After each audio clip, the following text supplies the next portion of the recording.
अस्सलाम वालेकुम प्यारे बच्चों, क्या हाल है आप सबके और ईद कैसी गुजरी। जी बस अब ईद की छुट्टियां ख़त्म हैं और अब हमने दोबारा से पढ़ना शुरू करना है। आज दोबारा स्टार्ट करते हूँ मैं अपना लेक्चर नंबर 4। अब मेन मेमोरी के बारे में जो है वो हम थोड़ा सा डिटेल में पढ़ते हैं। सबसे पहले मेन मेमोरी होती क्या है। द मेन मेमोरी, जिसको हम प्राइमरी मेमोरी भी कहते हैं, is directly access by CPU to store and retrieve information. Main memory का काम क्या था। मेन मेमोरी जो है वो डेटा को या हमारी इंफॉर्मेशन को स्टोर करती है। हम उस इंफॉर्मेशन को CPU की मदद से रिट्रीव कर सकते हैं। मेन मेमोरी की अब जो है वो दो टाइप्स हम पढ़ेंगे। एक होती है रैंडम एक्सेस मेमोरी और दूसरी होती है read only memory. Random access memory, जिसको हम शॉर्ट फॉर्म में रैम भी कहते हैं, RAM RAM. RAM is use to read and write data, यानी कि जो रैम है रैंडम एक्सेस मेमोरी डेटा को रीड भी कर सकती है और राइट भी कर सकती है। डेटा इज़ वॉलेटाइल और टेम्परेरी, यानी कि जो रैम डेटा को राइट करेगी वो डेटा वॉलेटाइल होगा, यानी कि वॉलेटाइल का मतलब ख़त्म होने वाला होगा, और टेम्परेरी यानी कि थोड़ी सी देर के लिए होगा, यानी कि whenever the power is switch off the contents of RAM are lost, यानी कि जैसे कि लाइट चली गई, पावर ऑफ हो गया, तो रैम के अंदर जो कोई भी डेटा मौजूद होगा वो क्या हो जाएगा, लॉस्ट हो जाएगा। इसकी एग्जांपल, जैसे कि आप कोई नोट पैड पे या वर्ड पे कोई भी काम लिखते हैं, ABCD अपनी एप्लीकेशन लिखते हैं, अचानक से जो है वो आप जो भी लिख रहे हैं वो आपके रैम में जाके सेव होगा। जैसे लाइट जाती है तो क्या होगा कि रैम से वो डेटा का सारा क्या हो जाएगा, ख़त्म हो जाएगा। इसलिए हम डेटा को परमानेंट सेव करने के लिए सेव करते हैं। तो इसलिए जो डेटा रैम के अंदर होता है वो वॉलेटाइल होता है कि अगर लाइट जाएगी या अगर आपका पावर ऑफ हो जाएगा तो सारा कंटेंट जो है वो लॉस्ट हो जाएगा।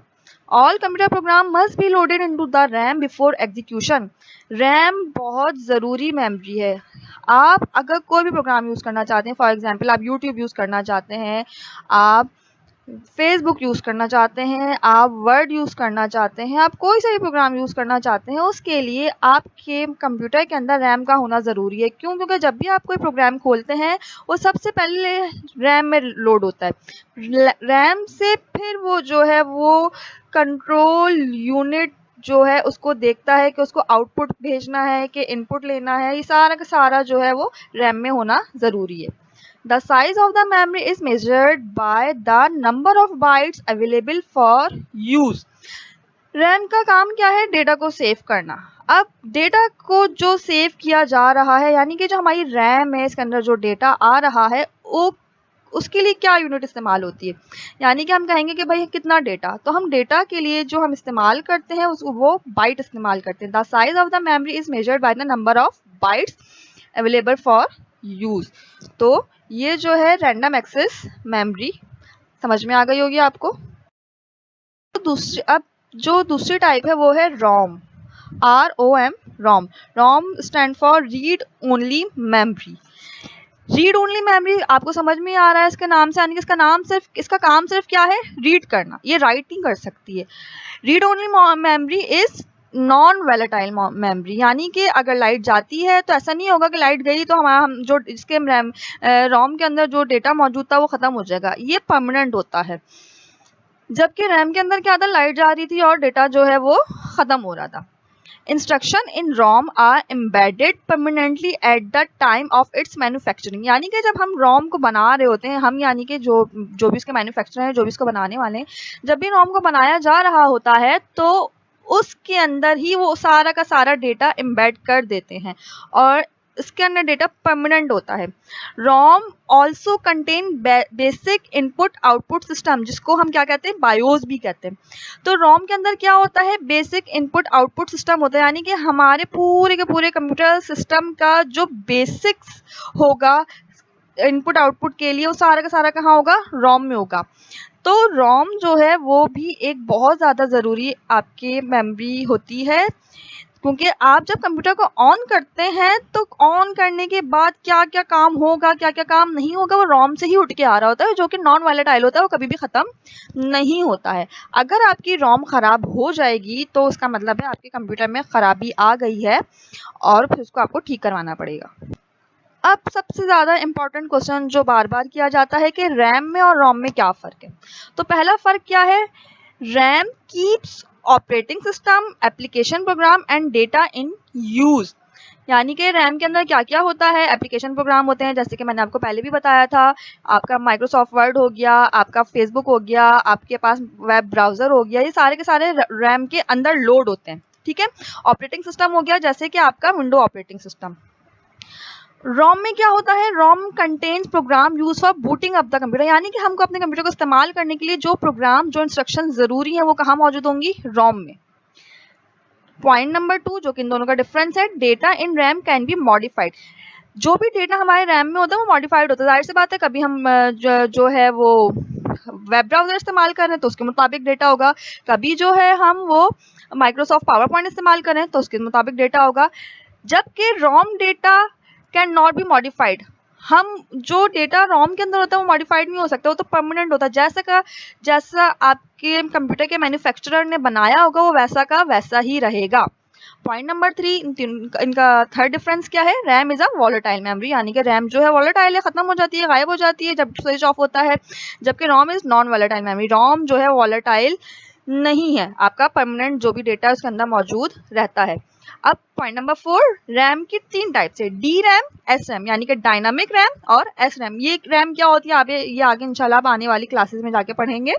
और रोम की भी जो है वो डिफरेंट किस्म की 4 टाइप्स होती हैं, पी रोम, ईपी रोम, ईपी रोम और यूवीईपी रोम। ये आपके जो है आगे क्वेश्चन में भी आएगा कि आपने इनकी एब्रीविएशन बतानी है।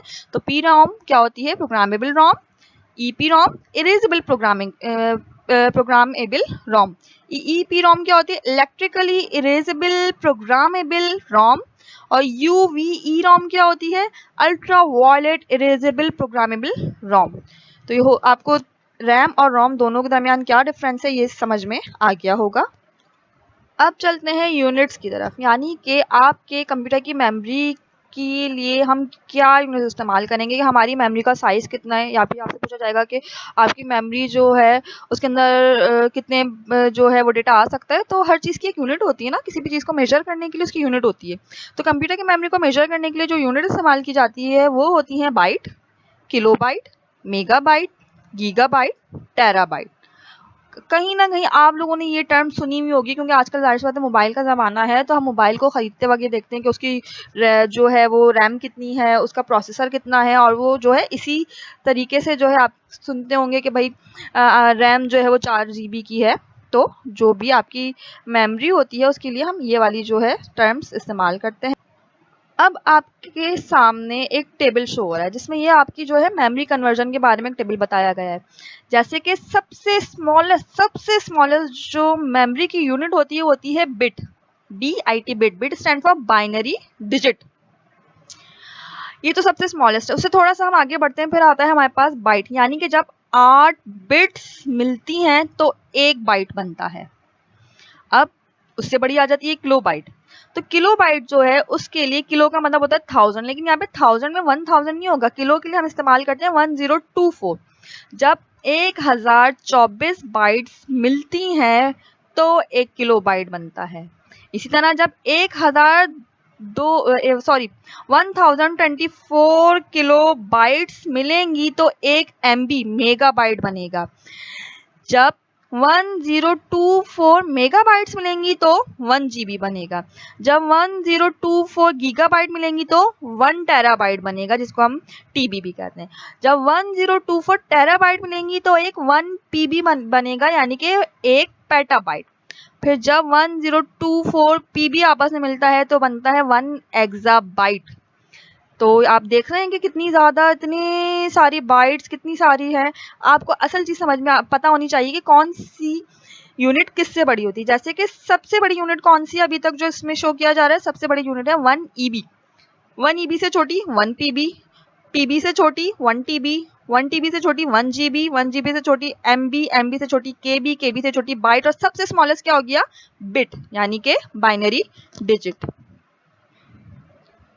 अब आपके सामने बच्चों ये एक्सरसाइज क्वेश्चन भी शो हो रहे हैं जिसमें आपको कुछ कन्वर्जन करनी है, कुछ आपके सामने क्वेश्चन शो हो रहे हैं।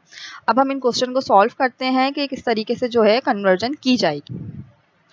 First question, 2 bytes equal to how many bits, यानी कि 2 बाइट में कितनी बिट्स होंगी। ये कन्वर्जन करने के लिए आपको 2 रूल याद रखने हैं। Rule number 1 BSM, rule number 2 SBD। Rule number 1 कहता है कि BSM binary to small multiply, यानी कि जब भी हम बिग टू स्मॉल मल्टीप्लाई, जब भी हमें बिग से स्मॉल जाना होगा हम क्या करेंगे, मल्टीप्लाई करेंगे। और रूल नंबर 2 SBD, यानी कि जब भी हमें स्मॉल से बिग में जाना होगा तो हम क्या करेंगे, डिवाइड करेंगे। तो अब हम यहाँ पे चलते हैं, जो हमारा पहला क्वेश्चन है कि 2 बाइट्स में कितनी बिट्स होती हैं। तो इस चीज के लिए आप देखें कि आपको कहाँ से कहाँ जाना है। बाइट्स बड़ा होता है कि बिट्स बड़ा होता है, हमें पता है कि बाइट्स बड़ा होता है, तो इस वजह से अब हमें यहाँ पे क्या करना पड़ेगा, हम बिग से स्मॉल में जाएं, तो इसलिए हमें क्या करना होगा, मल्टीप्लाई करना होगा।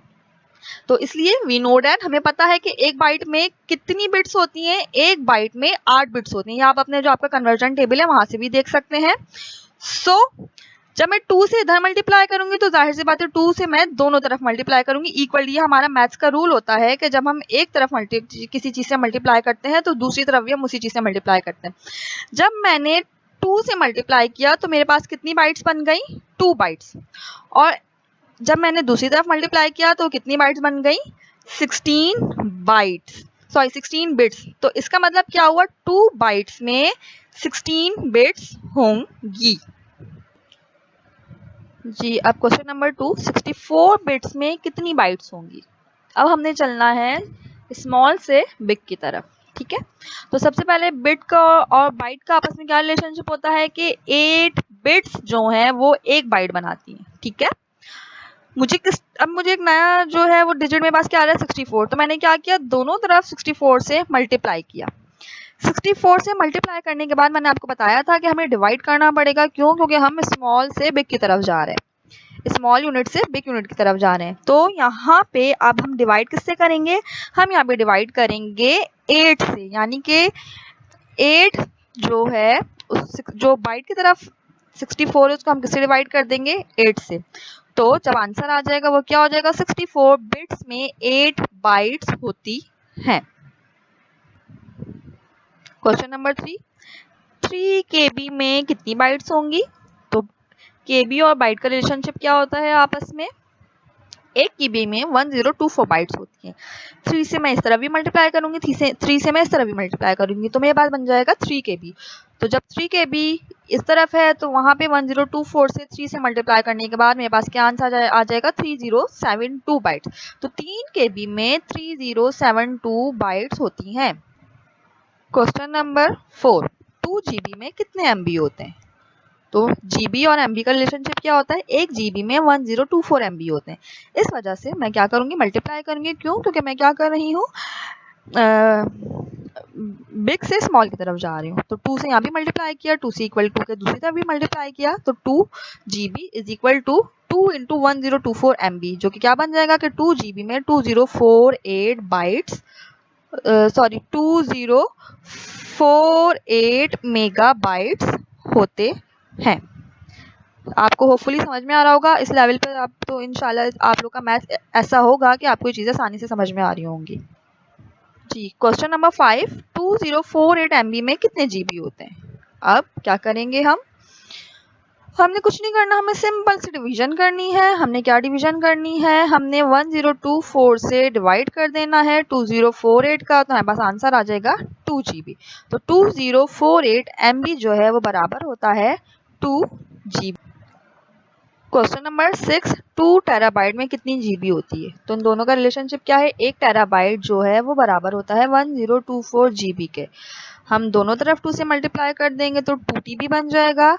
2TB is equals to 2048 GB। Last 7 question, 4096 PB में कितने EB होते हैं। तो PB छोटा होता है, EB बड़ा होता है, जाहिर सी बात है हमें डिवाइड करना पड़ेगा। तो क्या करेंगे, हम 4096 को डिवाइड करेंगे 1024 से, तो आंसर हमारे पास क्या आ जाएगा, 4। तो 4096 PB जो है वो बराबर होता है 4 EB के, यानी कि 4096 पेटाबाइट जो है वो 4 एक्साबाइट के बराबर होता है। जी बच्चों, ये लेक्चर नंबर 4 एंड होता है। आप जो है वो इस लेक्चर को अच्छे से देखें, समझें और नेक्स्ट लेक्चर के लिए भी रेडी रहें। ठीक है बच्चों, ओके, अल्लाह हाफ़िज़, थैंक